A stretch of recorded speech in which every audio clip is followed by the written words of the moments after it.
Hello, coucou à tous, bienvenue sur la chaîne Budget and Life by Mimi.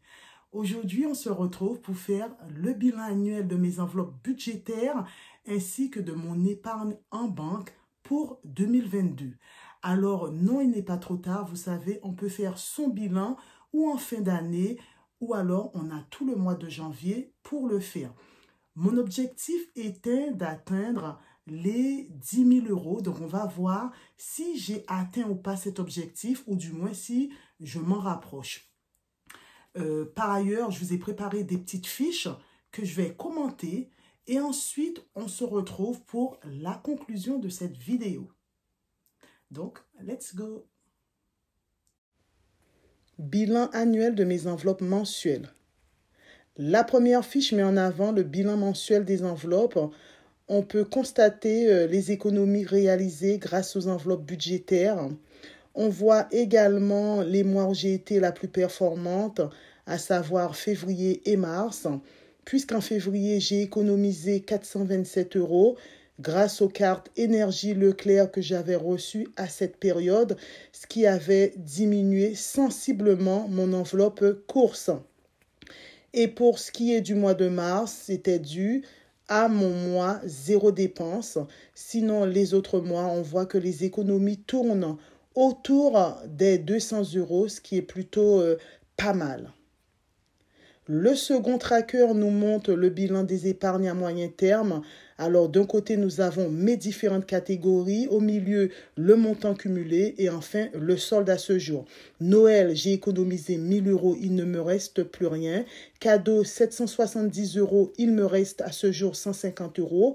Voiture, 1020 euros. Mais je crois que je me suis trompée.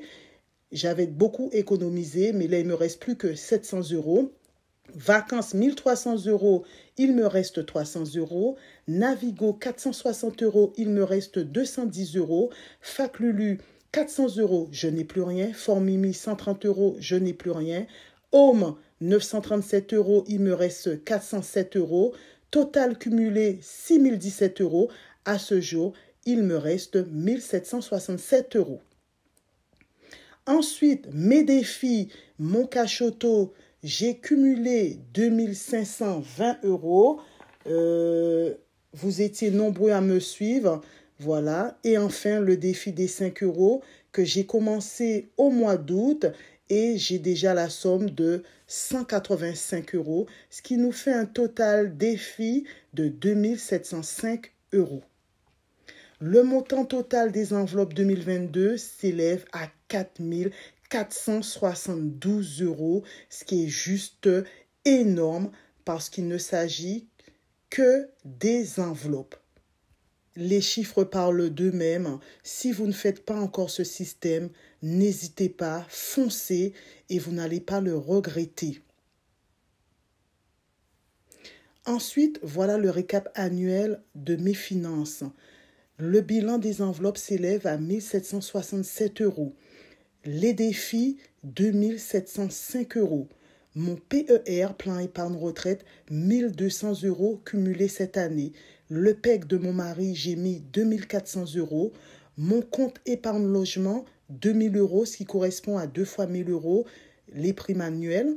Et enfin, action plus obligation, 1800 euros, soit un total de 11 872 euros, les amis. Donc, j'ai largement atteint mon objectif qui était de 10 000 euros. Pour conclure, c'est en faisant la vidéo que j'ai pu me rendre compte de tout cet argent que j'avais réussi à économiser en un an seulement et uniquement avec mon salaire. C'est juste énorme puisque, comme vous le savez, il y a une partie de cet argent qui est en banque et l'autre partie, c'est-à-dire tout ce qui est enveloppe budgétaire et défis, sont chez moi. Donc, si je n'avais pas fait ce bilan, jamais je n'aurais pu me rendre compte de cette somme.